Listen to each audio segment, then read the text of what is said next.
어떻게 인사를 시작해야 할지 어색하네요.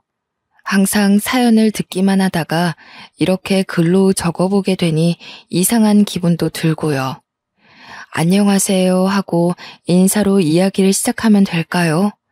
간단하게 제 소개를 드리겠습니다.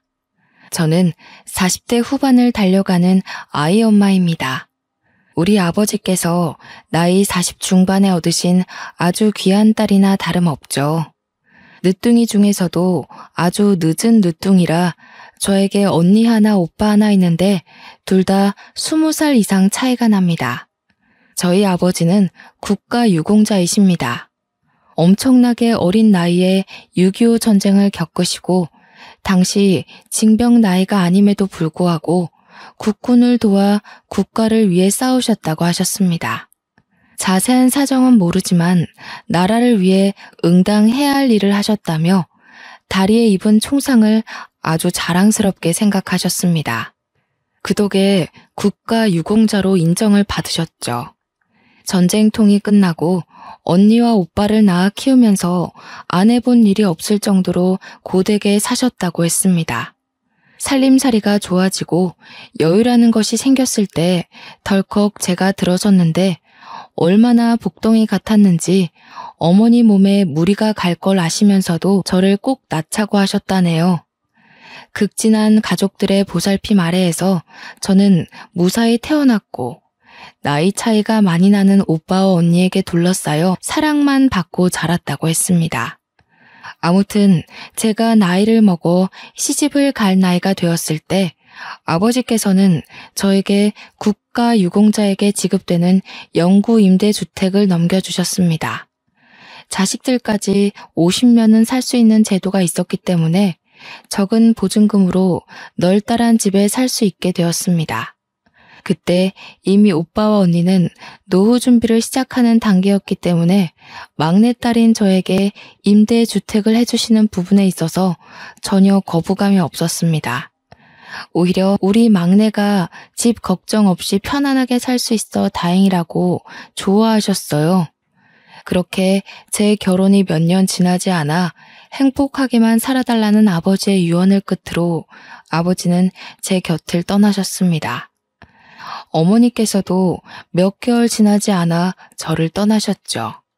우리 오빠와 언니들은 나이가 들면 당연한 수순이라 하셨지만 제 나이 고작 30대에 두 부모님을 여의니 가슴이 아팠습니다. 제가 서론이 조금 길었죠. 이제 몇 년 전 저에게 일어난 아주 황당한 사건에 대해 이야기를 해보려고 합니다. 제가 결혼을 빠르게 한 편은 아닙니다. 30대 중반에서야 남편이랑 연인 사이로 발전하게 되었거든요. 남편과는 동네에서 어릴 적부터 꽤 오랜 시간 알고 지낸 사이였습니다. 결혼 전부터 우리 부모님, 오빠와 언니 모두 제 남편의 존재를 알고 있을 만큼 친한 사이이기도 했고요. 오빠 동생 사이로 한평생을 알고 지내다가 어느 날 서로의 존재가 생각보다 깊다는 것을 깨닫고 연인이 되었습니다. 나이가 있으니 양가에서는 더 볼 것도 없다고 하루라도 빨리 결혼하기를 원했고 저희 아버지의 노안이 깊어지실 때라 저도 서둘렀습니다. 제가 남편과 결혼한 지 1년쯤 지났을 때 제 뱃속에 새 생명이 찾아왔어요. 오랜 시간 기다린 만큼 양가의 축복을 받으며 새 생명의 존재를 확인할 수 있었습니다. 그런데 제 임신과 거의 동시에 남편의 하나뿐인 남동생인 도련님이 시댁에 폭탄을 터뜨렸어요. 바로 혼전 임신을 시켰다면서 결혼을 하겠다고 한 거예요. 시부모님은 너무나도 당황스러워 하셨습니다. 물론 도련님 또한 결혼할 나이가 되긴 했지만 개혼한 지 1년 만에 혼전 임신을 했다며 빨리 결혼을 해야겠다고 재촉하는 도련님을 보고 어이가 없으셨겠죠. 결혼식에 한두 푼 들어가는 게 아니잖아요. 게다가 도련님이 그간 누구보다 성실하게 살아왔던 터라 속도 위반을 했다는 사실 자체가 충격적이었던 것 같아요. 도련님이 결혼을 하겠다고 하니 시부모의 근심을 늘어놨죠. 저희가 결혼하면서 돈이 꽤 들어갔는데 노후 준비도 제대로 시작하지 못한 시댁에서 둘째 아들에게 바로 또 돈이 들어가야 한다고 하니 결국 도련님에게는 제대로 된 지원을 해주지 못했습니다. 우리야 집을 친정아버지 덕에 좋은 조건으로 들어왔지만 그 동네 자체가 집값이 엄청 비싼 동네는 아니었거든요. 주거 인구가 꽤 많고 아이들이 많이 사는 동네였어요. 약간 신혼부부들이 주거하기 좋은 동네라고나 할까요? 학원이나 학교도 잘 되어 있고 주변 인프라도 괜찮은 편에 속하지만 도로 교통은 조금 애매한 그런 동네요. 버스나 지하철을 타려면 최소 15분은 걸어야 하는 애매한 동네라 집값이 잘 오르진 않았습니다. 그래서 그런지 도련님도 저희 동네를 주시하는 것 같더라고요. 저한테 근근히 좋은 집 없냐고 물어보기도 했고요. 하지만 시댁에서는 그만큼의 여유조차 없었기에 저는 어떻게 대답을 해야 할지 애매했습니다. 결국 도련님네는 원룸에서 신혼생활을 시작하게 되었어요. 자세한 사정은 모르지만 동선에도 지원을 해줄 상황이 못 된다고 하네요. 시댁에서 어찌어찌 결혼 준비부터 집까지 알아서 하라며 딱 8천만 원 지원해 주신 걸로 알고 있는데 그 돈으로 결혼식 올리고 원룸에서 월세살이 하는 걸 보면 동선의 친정의 지원은 하나도 못 받은 거나 마찬가지겠죠. 저는 남편과 함께 가까운 동남아로 태교여행도 다녀오고 아이를 출산하기 위한 준비를 열심히 했습니다. 임산부를 위한 요가 수업도 다니고 태교 꽃꽂이도 배우면서요. 남편은 은근슬쩍 도련님을 도와주고 싶어 했지만 남편이 그렇게 돈을 많이 벌어오진 못했어요. 제가 태교에 집중할 수 있었던 건 오롯이 친정의 도움이었습니다. 우리 오빠와 언니 모두 대단한 부자거든요. 형부가 IT 기업 대표로 있고 20살 많은 오빠는 대기업 임원이시고요. 막내가 임신했다고 하니 손 하나 까딱하지 말라며 몸에 좋다는 건 물론이고 아이를 위한 태교까지 책임을 져주셨습니다. 그렇게 호화로운 임신 생활을 누리고 있는데 동선에는 원룸에서 생활하며 전전긍긍하니까 동서가 얼마나 저를 질투했겠어요. 아무튼 동서의 배가 불러오자 원룸 생활을 더 이상 이어갈 수 없겠다고 생각했는지 우리 동네로 이사 오고 싶다고 딱 이야기하더군요. 그러면서 집값을 막 물어보는데 아무리 동네 교통이 불편해서 집값이 안 오른다고 해도 서울 집값 잘 아시잖아요. 게다가 제가 살고 있는 아파트는 대단지라서 꽤 값이 나갔어요. 평수도 38평으로 꽤 컸거든요. 도련님이 가진 돈으로는 택도 없어서 저는 눈을 좀 낮추시라고 빌라를 소개해드렸습니다. 좀 노후되긴 했지만 방 2개에 거실이 꽤 잘 빠져서 아이를 키우면서 편할 것 같았어요. 어차피 돈 모을 거 생각하면 빌라 전세도 나쁜 선택은 아니었으니까요. 시부와 남편이 몰래 돈을 조금 더 보태주겠다고 했고요. 그런데 동서가 저한테 엄청나게 비아냥거리는 겁니다. 형님은 아파트 살면서 우리는 빌라에 살아라 이거예요? 동서, 내가 언제 아파트와 빌라 비교해가면서 너네는 빌라에나 살아라 했어. 아니, 우리도 아파트 살고 싶은데 지금 빌라만 추천해 주시잖아요. 그것도 엄청 오래돼서 녹물 나올 것 같은 그런 곳만요. 동선의 사정 생각해서 얼추 부담 안 가는 곳으로 알아본 거야. 나도 만삭인데 이거 알아보러 돌아다닌다고 배 땡기고 다리 붓고 그랬는데 너무한 거 아니야? 적당한 운동을 하셔야 애도 잘 나오죠. 형님 매번 앉아서 하는 꽃꽂이 같은 것만 하시던데 그거 다 사치예요. 우리 언니가 시켜준 태교인데 왜 지가 나서서 사치 부린다고 하는지 이해가 안 갔습니다. 그냥 제가 하는 모든 일이 눈꼴시려서 트집을 잡고 싶어 하는 걸로만 보였어요. 저는 한숨을 푹 내쉬면서 동서가 이해할 수 있도록 설명을 다시 해주었어요. 동서, 대출을 많이 받아봐야 도련님 혼자 감당 못하니까 하는 소리지. 그 빌라 내부 봤어? 생각보다 넓어서 괜찮을 거야. 가진 금액 생각해서 이사를 해야 할 거 아니야. 말 나온 김에 형님네 부부 모아둔 돈 있으면 좀 빌려주세요. 가족끼리 어려울 때 서로 돕고 그래야 하죠. 남편이 분명 몰래 도련님을 도와준 걸로 알고 있었는데도 저렇게 뻔뻔하게 나오니까 짜증이 나더라고요.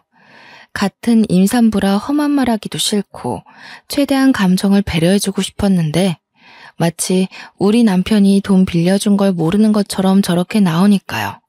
저는 입을 꾹 다물었어요. 솔직히 아이를 키우기 위해 예전부터 드러났던 적금도 있고 여윳돈을 좀 마련해주긴 했지만 그건 아이한테 쓰려고 한 돈이니까요. 도련님네 도와주려고 허리띠 졸라매고 모은 돈은 아니잖아요. 우리도 집에 들어갈 만큼 큰 여윳돈은 없지. 그럼 형님, 아파트 담보대출 안 돼요? 들어보니까 아주버님이 평생 사는 집이라고 하시던데. 그럼 자가라는 이야기잖아요. 저도 아파트 살고 싶단 말이에요. 형님네 아파트 상가도 엄청 잘 되어 있고 놀이터도 좋던데. 솔직히 저희 아파트가 대단지라서 상가에 있을 건 다 있고 놀이터도 한두 개가 아니라 각 동을 마주보고 있는 사이마다 있었거든요. 평생 살 집이라고 하니 임대 아파트라고 생각은 못하고 저희 명의 아파트인 줄 알았나 봐요. 동서는 그때부터 아이처럼 조르듯이 저한테 대출 좀 받아주세요. 아파트 살고 싶어요. 하면서 땡깡을 부렸어요. 막말로 제 친동생도 아니고 저한테 살갑게 굴었던 사람도 아닌데 저렇게 때만 쓰니까 더 꼴보기 싫더라고요. 동서, 그러면 공공임대주택 같은 거 한번 알아봐봐. 요즘 신혼부부 대상으로 많이 공급도 하고 있고. 뭐라고요? 임대주택? 그거 기초생활수급자들이나 가는 그런 데 아니에요? 거지도 아니고 어떻게 그런 곳에 살아요? 그게 무슨 소리야. 누가 임대주택 산다고 거지라고 그래? 요즘 적은 보증금에 위치도 좋고 아파트에 살 수 있고 관리비도 적어서 얼마나 인기가 많은데. 너무 구시대적 발상 아닌가요? 누가 요즘 임대주택 산다고 거지합니까? 임대주택에 사는 게 돈 버는 거라고 솔직히 알게 모르게 은근히 부러워한단 말이죠. 집값이 미쳐있는 식당에 대출받아서 덜컥 샀다가 집값 떨어지기라도 하면요. 현실적으로 임대 아파트만큼 괜찮은 주거지도 없다고 생각합니다. 아무튼 동서는 저한테 대출 좀 알아봐달라고 신신당부를 하고는 자리를 떴습니다. 당연히 저는 대출까지 받아가면서 도련님네를 도와줄 마음이 전혀 없었고요. 그 정도라면 시댁에서 해줘야지 솔직히 저희가 해줄 필요는 없지 않나요? 먼저 마음에서 우러나오는 것도 아니고. 아무튼 그렇게 우야무야 잘 넘어간 줄 알았는데 시댁 식구들 죄다 모여 밥 먹는 자리에서 동서가 또 징징거리더군요. 진짜 귀에 피딱지가 않는 것 같은 기분이었습니다. 저도 언제까지 원룸에서 살 순 없잖아요. 이제 우리 똘똘이도 나올 건데 원룸에서 어떻게 애를 키워요? 그래, 너네 보증금 그래도 한 1억은 가지고 있지 않느냐? 전세 대출 받고 해서 지방으로 내려가는 것도 나쁘지 않을 것 같은데. 둘째 너네 회사에 지방 전출도 신청할 수 있지 않아? 아버님, 서울에서 살아야지 어떻게 지방을 내려가라고 하세요. 우리 아이 교육 생각하면 당연히 서울이죠. 저도 형님처럼 아파트에서 살고 싶단 말이에요. 얘가 무슨 다 커서 땡깡을 이리 피운담? 아파트 살고 싶으면 대출을 알아보던 다른 방법을 찾아야지. 친정에서는 못 도와준대? 시모가 기분이 상했는지 친정을 들먹이자 동서의 입이 합주기가 되더라고요. 저와 남편은 그냥 말없이 밥만 먹었어요. 제가 도와주겠다는 말이 없자 동서가 저를 흘겨보면서 시모한테 또 조르더라고요. 저도 형님처럼 아파트 살고 싶은데 솔직히 형님한테는 집 구할 때 얼마 주셨어요? 이도 입 딱 다물고 아무 소리 안 해주는 거 있죠? 예, 우리가 해주긴 뭘 해줬다고 그러니? 큰애네 집은 큰애네 친정에서 해주신 거야. 너도 큰애처럼 살고 싶으면 임대주택 알아봐. 그게 제일 편하다더라. 형님도 그렇고 어머님도 그렇고 왜 자꾸 임대주택 하시는 거예요? 그거 거지들만 사는 데 아니에요? 거지라는 표현이 나오자마자 온 가족이 동서를 바라보았어요. 동서는 뭐가 문제인지 잘 모르는 것 같았습니다. 참다 못한 남편이 동서에게 한마디 콱 쏘아주었어요. 재수씨, 말이 좀 이상하네. 우리가 거지야? 동서는 남편의 말에 의중을 곰곰이 생각하더니 눈을 크게 뜨고는 저와 남편을 번갈아가며 보았습니다. 입가에 슬며시 웃음을 짓더니 믿기지 않는다는 듯 저에게 물어보았어요. 형님네 임대아파트예요? 한 건 잡았다는 그 표정을 얼마나 즐거웠으면 숨기지도 못했을까요? 저는 그냥 말없이 고개를 끄덕였어요. 그러더니 어머머 하면서 유난을 막 떠는 거예요. 어머머, 정말 상상도 못했네. 아파트 가졌다고 유난 떨더니 임대였어요? 동서, 내가 언제 유난을 떨었다고 그런 식으로 말을 해? 저한테 그 형편의 빌라도 감지덕지라는 식으로 말하셨잖아요. 어쩐지 대출 좀 해서 도와달라니까 임대라서 못해준 거였구나? 시부모는 큰 소리 내지 말고 밥이나 먹으라며 동서를 따끔하게 혼냈어요. 평소 같으면 주눅 들어서 징징거릴 텐데 제가 임대아파트 산다는 게 그렇게 즐거운 일인지 내내 하면서 밥을 먹더라고요. 도련님은 저한테 안 사람이 진짜 대출 이야기를 물어봤었느냐며 사과를 하더라고요. 어차피 대출 받아줄 수도 없고 그럴 마음도 없었다고 됐다고 했습니다. 우리 도련님은 참 성실하고 착한 사람인데 어쩌다 저런 철없는 여자와 결혼까지 하게 된 건지 도련님 팔자를 스스로 꼰 거라고 밖에 할 말이 없더라고요. 물론 동서가 나이가 어려서 그런 거라고 생각하려고 했죠. 저랑도 거의 10살 차이 가까이 나니까요.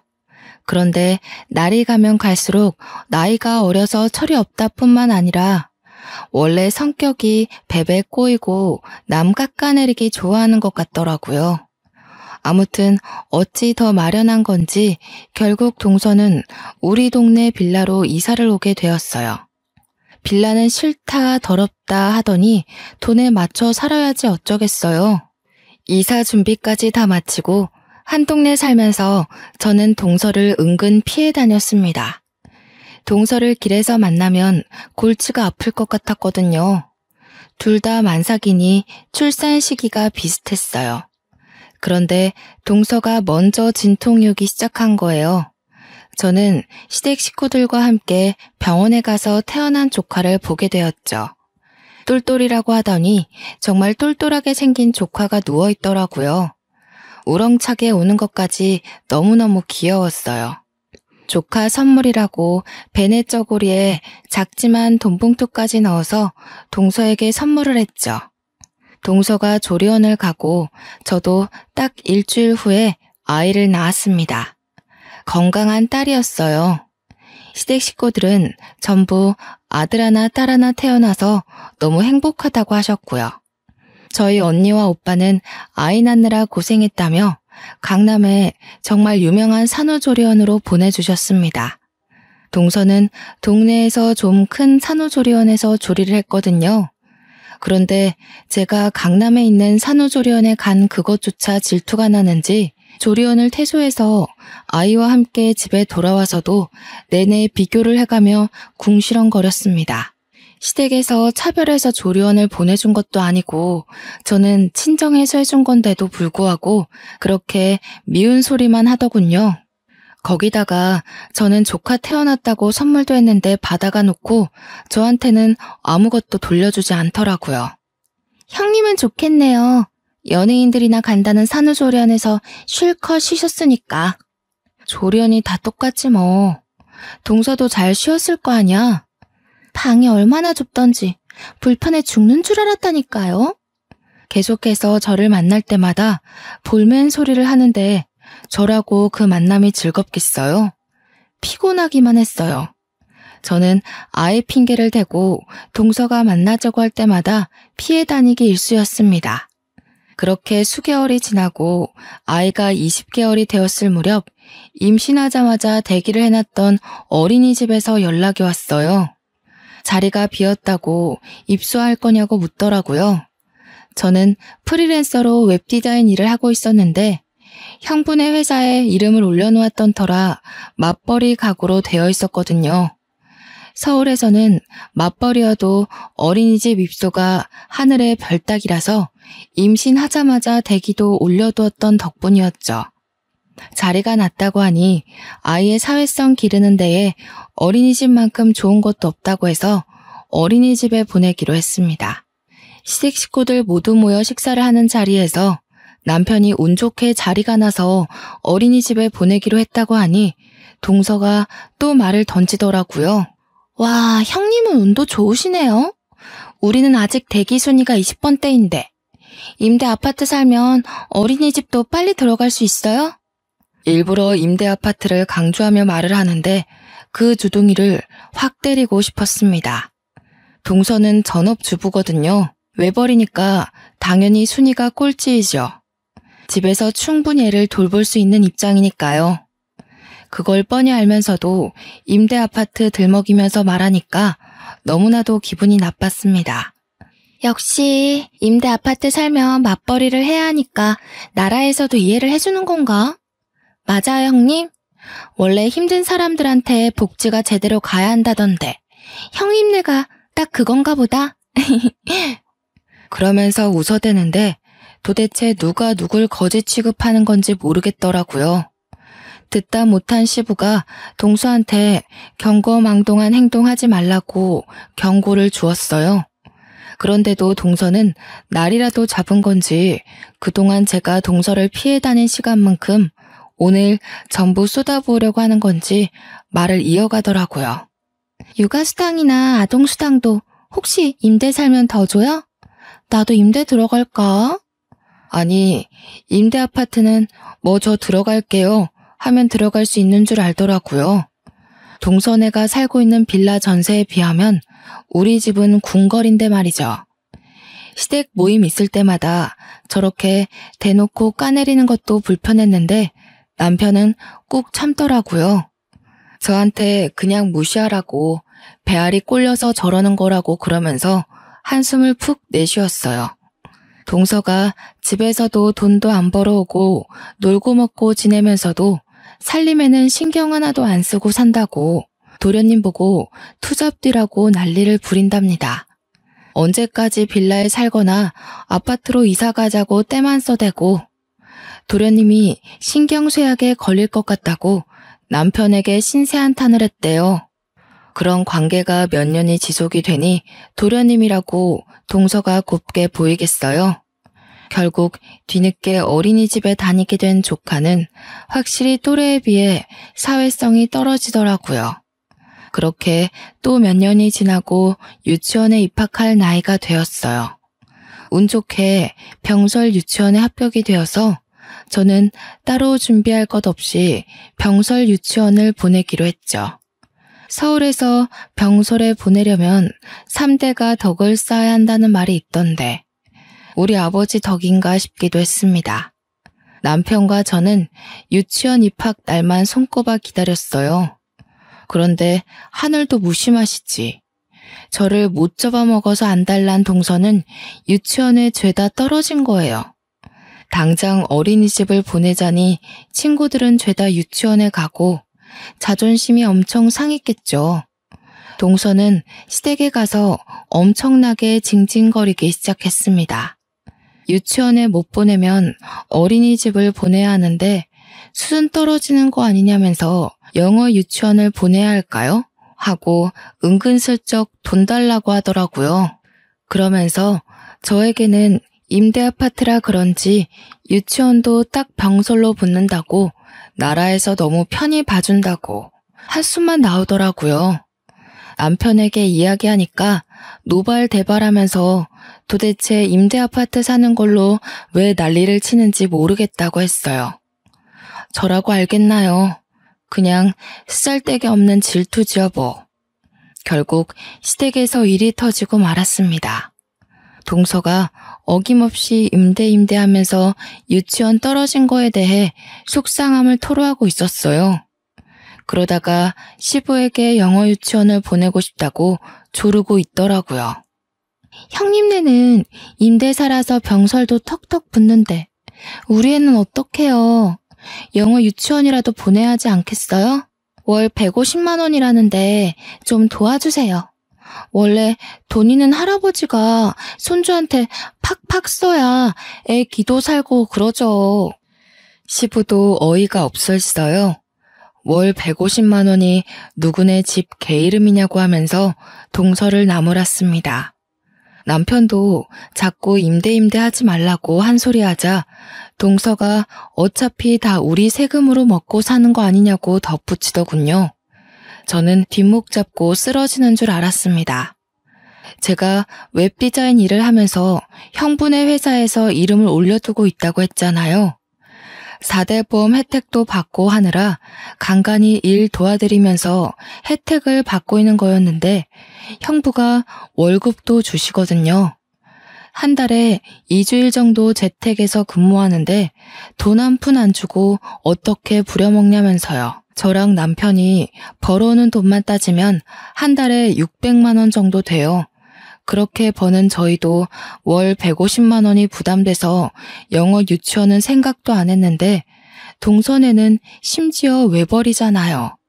도련님 혼자 월 300만 원 조금 넘게 벌어오는데 월급의 반을 유치원비로 쓰면 생활은 어떻게 하겠어요?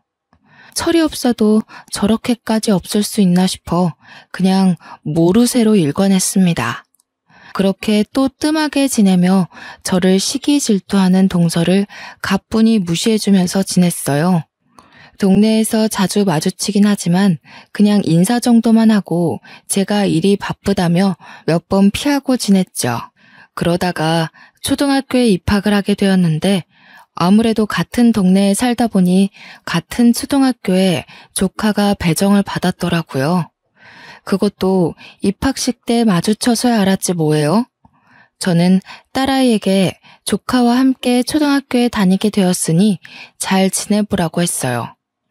어른들끼리 사이가 안 좋다고 해도 사촌지간까지 친하게 지내지 말라고 하는 것도 우스워서요.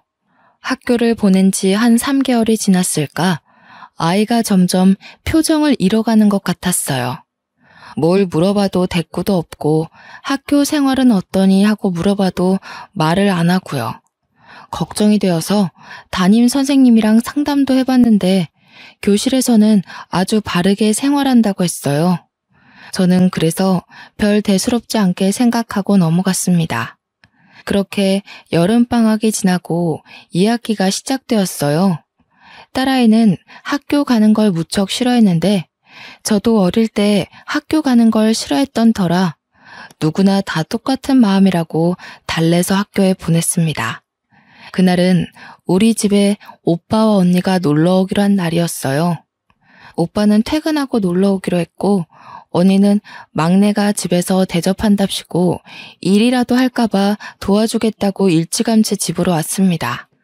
언니가 우리 딸을 조금이라도 빨리 보고 싶다고 재촉하는 바람에 언니와 함께 학교 앞으로 하교하는 딸을 마중 갔어요. 그런데 교문을 나오는 딸이 엉엉 울고 있는 거예요. 저는 어디 다쳤나 싶어서 놀래서 딸에게 달려갔습니다. 무슨 일이냐고 소리치면서 달려가는데 뒤에서 조카 녀석이 우리 딸한테 달려오더니 제 얼굴은 보지도 못했는지 코를 콱 막는 신용을 하더라고요. 어우 냄새, 거지 냄새. 이러면서 달려가는 거 아니겠어요? 옆에서 아이를 달래던 우리 언니도 놀래서 저놈은 누구니 하고 되묻고 저는 조카가 우리 딸에게 거지 냄새라는 말을 했다는 사실에 너무 큰 충격을 받았어요. 우리 애는 더 큰 소리로 엉엉 울었고요. 저는 일단 아이를 데리고 집으로 돌아와서 자세한 이야기를 듣기로 했어요. 딸아이는 한참을 울다가 조금 진정이 되었는지 그제서야 이야기를 하기 시작했습니다. 조카는 같은 반도 아니고 옆반인데 자꾸 쉬는 시간마다 자기한테 와서는 기생수라고 놀린다는 겁니다. 처음에는 기생수가 뭔지 몰라서 그게 뭐냐고 채근을 했어요. 기생수가 뭐냐면 기초생활수급자의 줄임말이야. 딸은 또 서러운지 눈물을 뚝뚝 흘려댔습니다. 우리 언니는 뒷목을 잡고 쓰러지는 신용을 했어요. 저도 너무 충격받아서 입을 떡 벌렸고요. 사촌이 자꾸 나한테 임대아파트에 산다면서 기생수라고 놀려. 그리고 거지 냄새 난다고 저리 가라고 막 밀치고. 저는 눈이 돌아가는 것 같았습니다. 도저히 화를 참을 수가 없어서 동서에게 전화를 걸었어요. 솔직히 초등학교 1학년 학생이 알아봐야 얼마나 알겠어요? 다 동서가 주입해놔서 그걸 놀림거리로 삼는 거 아니겠어요? 저는 분노해서 눈물이 쏟아질 것 같았어요. 한참 동안 통화 연결이 되지 않다가 동서가 전화를 딱 받더라고요. 여보세요 하는 동서의 목소리가 들리자마자 너무 화딱지가 나서 동서에게 마구마구 쏘아댔습니다. 동서, 조카가 우리 아이한테 거지 냄새 난다고 기생수라고 놀려댄다는데 동서가 바로 잡아야 하는 거 아니야? 어떻게 초등학교 1학년밖에 안 된 애가 그런 소리를 하고 다녀? 기생수요? 기생수가 뭐야? 아, 기초생활수급자? 형님, 그거 다 애들 장난이잖아요. 뭘 그렇게 예민하게 굴어요? 장난? 지금 말 다 했어? 솔직히 임대아파트 살면 다 그렇게 무시받는 거라니까요. 인식이 그렇잖아요, 인식이. 돈 없고 가난하고 못 먹고 사는 애들이 들어가는 집. 제가 뭐 틀린 말 했나요? 동서, 어떻게 엄마라는 사람이 그런 식으로 편을 가르고 말을 할 수가 있어? 애들은 장난으로 그러는 거겠죠. 저 바빠서 그럼 끊을게요. 동서는 끝까지 깔깔 웃어댔어요. 옆에서 통화를 듣던 언니가 콧김을 씩씩 뿜으면서 주먹을 쥐고 있었습니다. 우리 언니의 성격도 매우 불같거든요. 나이가 60대이지만 여전히 20살처럼 정정했어요. 그게 지금 그 맨날 임대아파트로 노래 부른다는 동서지? 저는 언니를 향해 고개를 끄덕였습니다. 언니는 잠시 입을 다물고 곰곰이 생각하는 듯 하더니 집에 좀 다녀오겠다고 하더라고요. 저는 갑자기 집에 가는 길에 언니를 빤히 쳐다봤어요. 저에게 걱정하지 말고 있으라고 저녁에 오빠 올 때 다시 오겠다고 하면서 서둘러 나가더라고요. 친정 식구들이 모이기로 한 날이라서 그런지 남편도 일찍 퇴근을 했어요.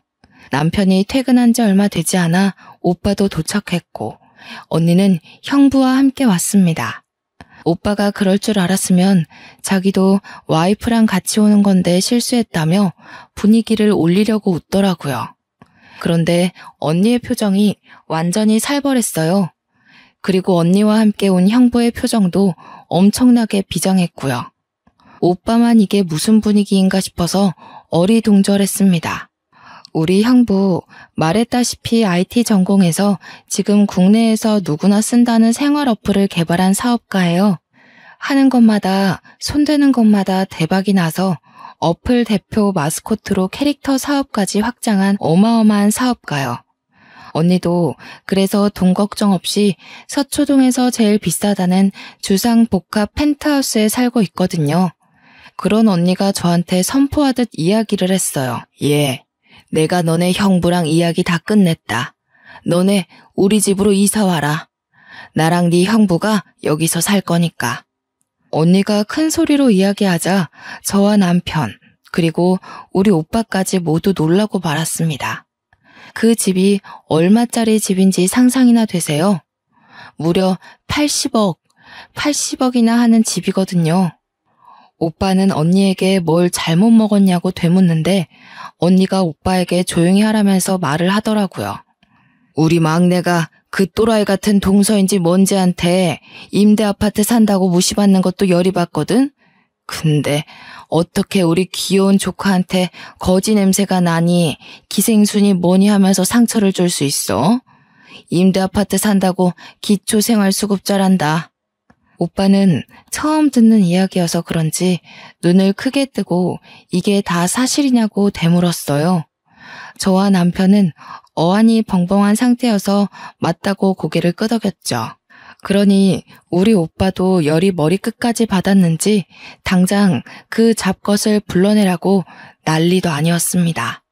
누가 보면 우리 언니 오빠가 제 부모님인 줄 알겠더라고요. 내가 다른 건 몰라도 우리 막내만큼은 업어 키운 사람이야. 이런 취급받는 건 막내뿐만 아니라 우리 집안을 무시하는 거지. 절대로 용납하고 묵인하면 안 돼. 그러더니 당장 짐 싸라고 짐 바꾸자고 했어요. 남편은 언니에게 처형네 집 짐도 많을 텐데 이 좁은 집에서 어찌 사시겠냐고 말렸습니다.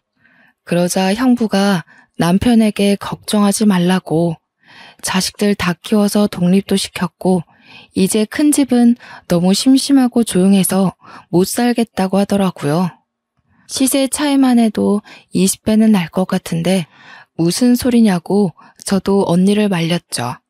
그러자 언니가 시세 차이가 뭐가 중요하냐면서 콧방귀를 팽 끼더라고요.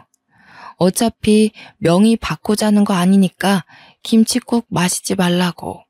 저한테 여유 있게 농담도 던졌어요. 저제도 서초동 한복판에서 강남 학군 즐기면서 살아봐. 기생충이니 기생순이 그딴 소리 하는 것들 확 밟아주라고. 나도 서초동 거기 길 막혀서 운전하기도 힘들었고 여기서 사는 게 더 좋겠다고 생각해. 그리고 장인어른께서 물려주신 집이잖아. 그래, 맞다. 그 말 틀린 거 하나 없다. 애 교육시킨다고 생각하고 강남 학군에서 학교도 보내고 학원도 보내고 해. 아이 교육에 환경이 얼마나 중요한지 알지? 돈 걱정은 하지 말고. 친정 가족들이 모두 든든하게 제 편을 들어주니 눈물이 날 것 같았어요. 남편은 염치 없지만 그렇게까지 생각해 주신다면 이사를 가야겠다고 하더군요. 오빠가 잘 생각했다면서 가전도 가구도 싹 바꿔주시겠다는 거예요. 우리 오빠가 대기업 임직원으로 있는데 계열사 업체들 전부 직원 할인 받아서 바꿔줄 수 있다고 하시면서요. 이 정도로 생각해 주는데 제가 언제까지고 자존심만 부리면서 됐다고 하기도 뭐하고, 그리고 무엇보다 동서에게 복수해주고 싶은 마음이 커서 알겠다고 했습니다. 그날 저녁 기쁜 마음으로 저녁 식사를 마치고 정말 일주일 만에 저와 언니는 집을 바꿨어요. 시댁에는 사정을 설명드렸는데 동선애에게는 일부러 말을 안 했습니다. 딸도 전학을 보냈어요. 정말 학구열이 장난 아닌 동네더라고요. 초등학교 1학년인데도 종합학원을 줄줄이 다니고 있었어요. 저도 이왕 이사 온 거 무리해서라도 공부를 시켜야겠다고 생각했는데 언니가 구세주처럼 나타났습니다. 언니랑 오래 알고 지낸 친구가 서초동에서 엄청나게 큰 종합학원을 운영하는 원장이라는 거예요. 완전 할인받아서 정규반도 등록하게 되었어요. 또 학원 입장 입김이 장난 아니잖아요. 미리 언지를 해놓은 탓인지 우리 딸이 그 대단지에 가장 좋은 펜트하우스 산다는 소문이 학원에서 학교로 소문이 쩍 퍼진 거예요. 동네 학부모들부터 시작해서 반 친구들까지 우리 딸에게 잘해주더라고요. 이래서 정말 돈이 무서운 거구나 싶었습니다. 우리 딸이 서서히 새 학교에 적응해 나갈 무렵 동서에게 연락이 왔어요. 드디어 올 게 왔구나 하는 생각이 들었죠. 동서는 요즘 조카가 아프냐, 왜 학교를 안 나오냐고 물어보았고 저는 대답하지 않고 주말에 시댁 식구들과 함께하는 저녁 식사에 올 거냐고 물어봤습니다. 그랬더니 오겠다고 하길래 알겠다고 했어요. 저는 시부모님에게 집들이도 할 겸 저희 집으로 오시라고 했습니다. 동서에게는 말을 하지 않았고 도련님에게 주스만 드렸어요. 딸아이에게도 조카에게 당당해지라고 말을 해두었죠. 시부모님이 먼저 도착해서 집 구경을 하시는데 동서네가 왔더라고요. 조카 녀석이 현관문을 열고 들어오면서부터 우리 딸아이를 보고는 기생수, 거지 냄새 이러는 거예요. 동서는 그런 조카의 입을 황급히 막았지만 이미 시부모님은 다 들어버린 뒤였죠. 기생수의 거지 냄새라니 뭔 소리냐? 아니야, 아버님. 예, 엄마가 그런 소리 하지 말랬지. 아니, 엄마가 쟤한테 기생수라고 부르라고 시켰잖아. 학교에서 볼 때마다 냄새 난다고 하라고. 동서가 시킨 거였어? 우리 임대 아파트 산다고 기초생활수급자라고 부르라고 시킨 거야? 이미 시부모님도 저희에게 설명을 들어서 다 알고 계셨지만 모르는 척 하시면서 엄청 놀란 듯이 동서를 나무랐어요. 정말 그런 소리를 하고 다닌 게야? 하면서 사방팔방에서 동서를 공격해대니 무척 당황한 것 같더라고요. 아니, 제가 틀린 말 한 것도 아니잖아요. 남의 집에 초대해놓고 임대 아파트 살면서 이건 또 무슨 허세예요? 하루 빌린 집이에요? 주제 파악 좀 하고 살아. 고작 2억짜리 전세 빌라에 대출 끼고 새들어 살면서 누구 보고 기생수라는 거야. 어머머, 이제서야 본색을 드러내시네. 그래도 우리 집은 임대는 아니거든요. 시부모님도 열이 받았는지 동서에게 막 뭐라고 하시고 도련님도 경멸 어린 시선으로 동서를 바라보았어요. 조카만 동서 다리에 딱 매달려서 울먹거리고 있었습니다. 동서, 계속 기생수 하지 마. 지금 동서가 와 있는 이 펜트하우스 이제 우리 집이거든? 여기로 이사와서 집들이 하려고 부른 거야. 집값 레벨로만 따지면 동선에는 우리한테 비비지도 못하지. 누가 누구 보고 기생수래? 이 집으로 이사 오셨다고요? 어떡해요? 여기도 임대예요? 펜트하우스인데? 임대는 무슨? 우리 친정에서 해주셨어. 애 교육도 제대로 시키라고. 동선에도 친정에다가 해달라고 하면 되겠다. 제가 친정 이야기를 꺼내자 동서는 다시 입을 꾹 다물었어요.